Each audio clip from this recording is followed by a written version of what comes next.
Aloha, this is Reverend Tim Lytle, and I want to welcome you here to Unity Church of Hawaii, which is at the base of Diamond Head Mountain. Here at this loving ohana, ohana is a Hawaiian word which means family, we celebrate the Spirit living as us. And we celebrate the spiritual principles that are very practical ways to live life. Please join us as often as you can and join us online as we celebrate these spiritual principles and celebrate the amazing spiritual being that you are. Aloha. Thank you, Kathy. And it's so good to have all of you here. What do you want to create in 2018? What do you want to let go of so that you can give birth to new creation? We're looking at living beyond fear. Now, as you look at the bulletin, it says living in fear, and crossed out is the in and living beyond. We had kind of a laugh about that earlier this week at our worship team meeting midweek because it accidentally got put in that my lesson title was Living in Fear.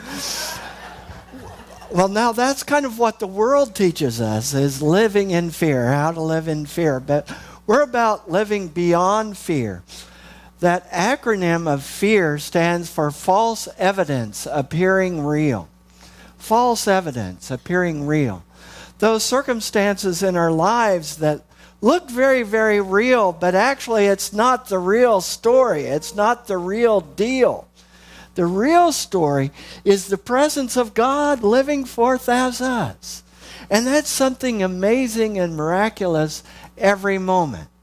When we live in fear, it takes us out of the present. When we're living in fear, we're holding on to some past story, or we're holding on to some worry about the future, but we're not living in the present. Did any of you get some presents or give some presents at Christmas this year? Okay. So, how would it feel if someone gave you a present and you said, "Oh, thank you for this beautiful present." You know, like these presents we have under the tree here. "Thank you for the present. It looks so beautiful." And you just hold it and smile. And they say, "Well, go ahead and open it." "Oh, no. I don't want to open it. I just want to look at the package." Would that be just a little disappointing? Yeah. Why don't we open the present? We are living in the present. Let's open it. We are in the eternal present. In the Christian scriptures, the Hebrew scriptures, God is referred to as the I am, not as the I used to be or the I might be, but I am. That eternal presence, that's where we need to live from. I want to tell you about Bumpa. I forgot to tell the 9 o'clock service about this. So if you're on your phone, go on to Facebook and say, the 11 o'clock service got to hear about Bumpa. And tell people that we're going to have our burning bowl ceremony here this morning, so they better run on down here to have it this morning. Bumpa was my grandfather. We called my grandmother and grandpa Bumpa and Dama. Okay, and Bumpa was this kind of fearless sort of guy. He was very loving. Nothing ever seemed to get him too upset. He had this big department store called Lytle's, and sometimes there were ups and downs in the business, but he just kept rolling. My grandmother, Dama, on the other hand, would worry about everything, and she would get irritated that he could sleep at night. She'd get so mad at him because she wanted him sitting up with her worrying all night. But instead, he would just sleep through the night because he knew it'd all be taken care of. Now, he had a lifelong dream of wanting to fly to the Holy Land, go to Israel, go to Jordan, go to Egypt, go to Greece, go to all these places. And, that required flying. Now, way back, a lot of people had not ever flown. And so Dhamma, she was afraid of flying. She didn't want to fly. You know, it's kind of like one nun said, where she would quote Jesus, "Lo, I am with you always." She didn't want to get up in an airplane up in the sky, right? But Bumpa, he's like, no, I'm all about living life. I mean, how am I going to get to the Holy Land? I mean, yeah, let's go. And so Bumpa and my mom and some others traveled over to the Holy Land. And, you know, others were afraid to taste this water or eat that food or do this or do that. Not Bumpa. He took it all in, you know. They went to Jacob's well, which is, hey, this is hundreds and hundreds of years old. He drank the water out of it. He did all kinds of things. And he was the only one in the group who never got sick. Because he had this attitude of life and living. And as I've been thinking about his life, he was a great example to me of living in the present, really embracing the present. As I said last week, we're here anyway. Why not enjoy it? Why not live it fully? Why not let go of fear? Fear is that which tries to be an obstacle to us really revealing the Christ presence as us. Fear is what tries to keep us out of the present.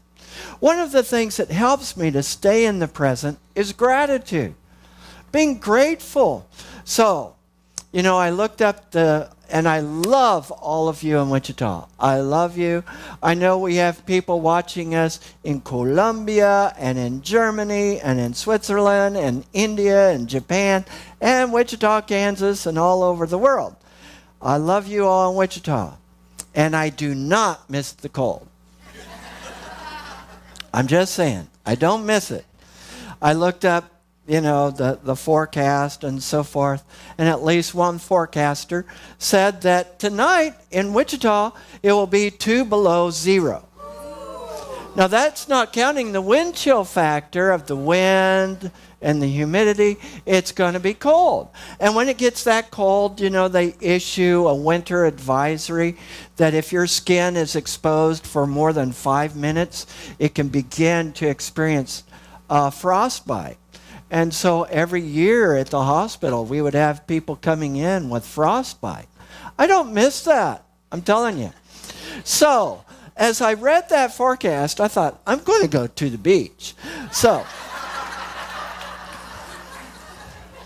I went to the beach, I'm swimming, I'm looking at Diamond Head, you know, I'm looking at the palm trees, and I'm like, oh God, I am so grateful. And what I notice is when I'm grateful, there's no worries, right? If you're grateful, if you're thankful, you're not thinking about past stories. You're not worried about the future. If you're grateful, you're just embracing all that is. Everyone has some New Year's traditions, perhaps, that help you to embrace what is. Now, Colombia and other parts of South America, we have our own special, I say we, my wife is from Colombia, and I'm part of those traditions. And so, like, there's 12 grapes, and they represent each of the 12 months of the year. So you take a grape, you bless it with intention, and then you eat it, and you eat all 12 of these grapes, okay? And in the category of too much information, for good luck, you wear bright yellow undergarments. Just saying. I don't know what more than you wanted to know. But whatever tradition you are following in your life, know that this is your opportunity for a reset button. I have a Sufi teacher who sent me a video, and on this video, he's talking about in the year 2017, if you add up those numbers, 217, it equals 10. And 10 is a number of completion.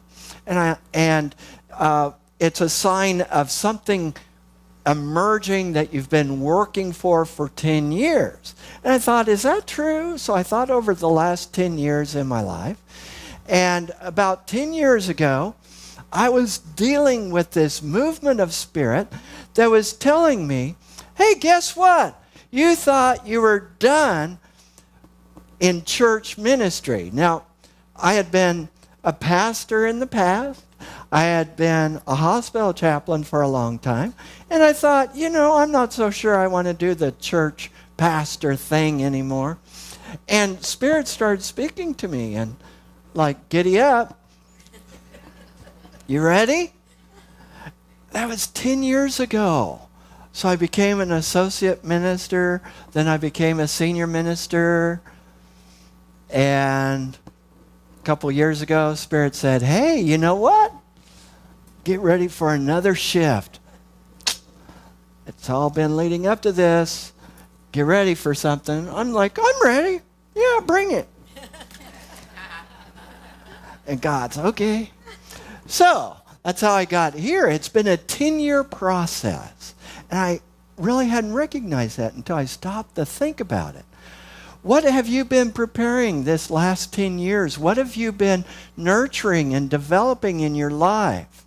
What would you do if you knew you could not fail? What would you do if there was no fear? What would you do if you knew you could accomplish anything?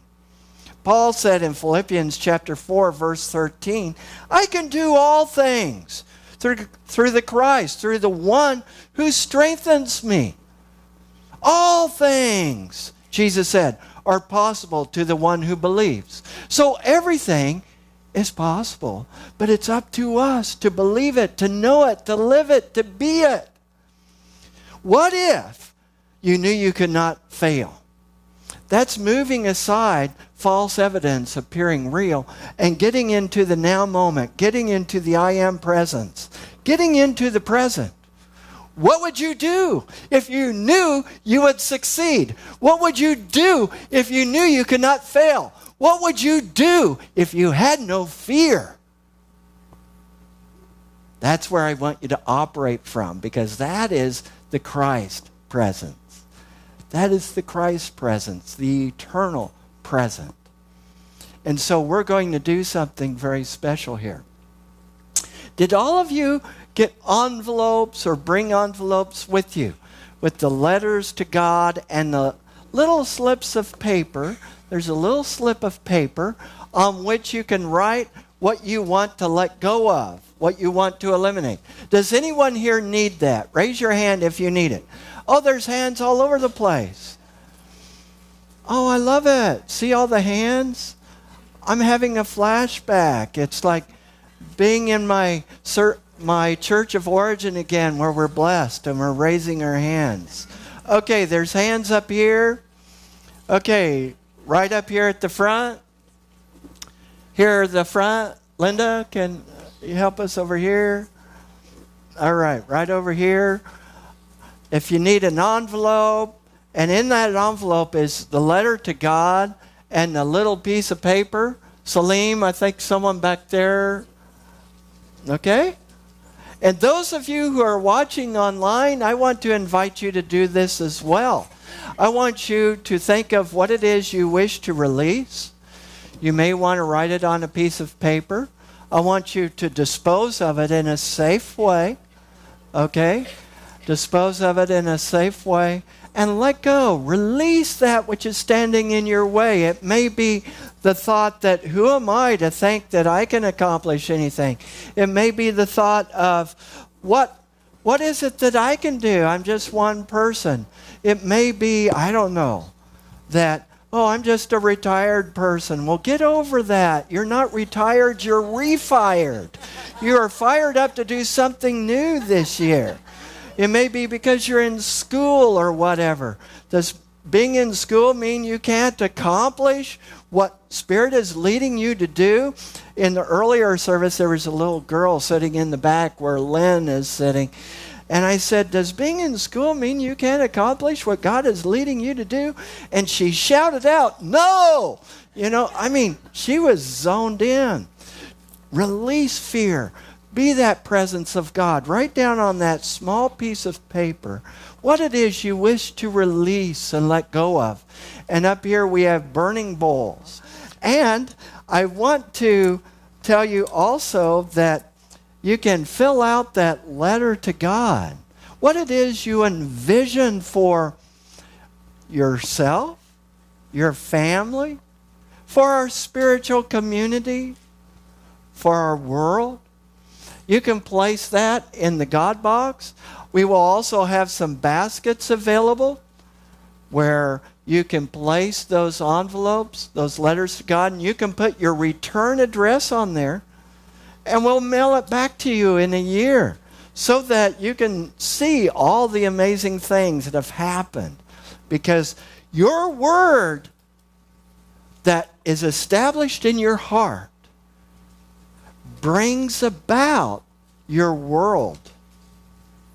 Your word does not return to you void, but accomplishes all for which you send it.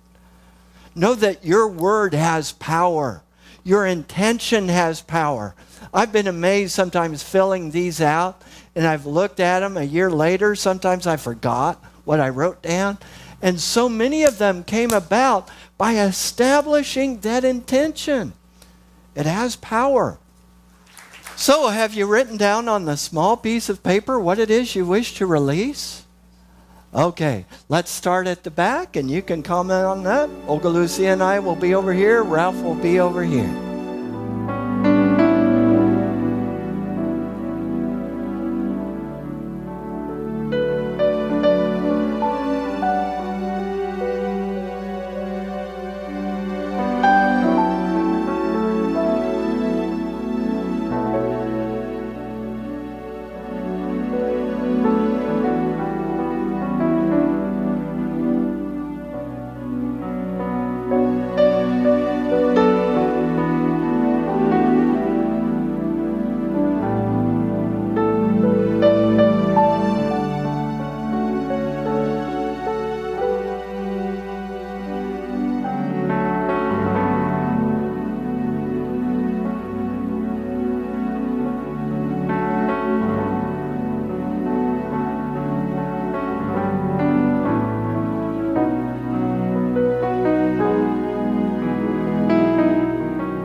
Feel the release?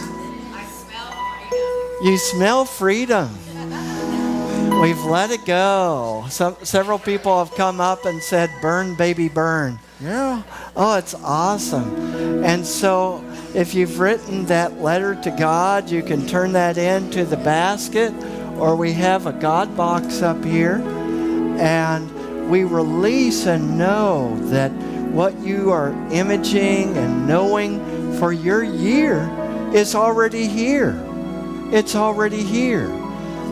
The fact that you know it in your heart is evidence that the thing itself is here in incipiency. That's what Eric Butterworth said. That desire shows that it's already here. As Ernest Holmes said, in our prayer work, we're not trying to create something. We're revealing what already is. We're seeing the truth of what already exists. So we're seeing what we are revealing and knowing for this year. We bless you, we love you, and we know together how Ole Makahiki Ho. Have a happy new year. Thank you.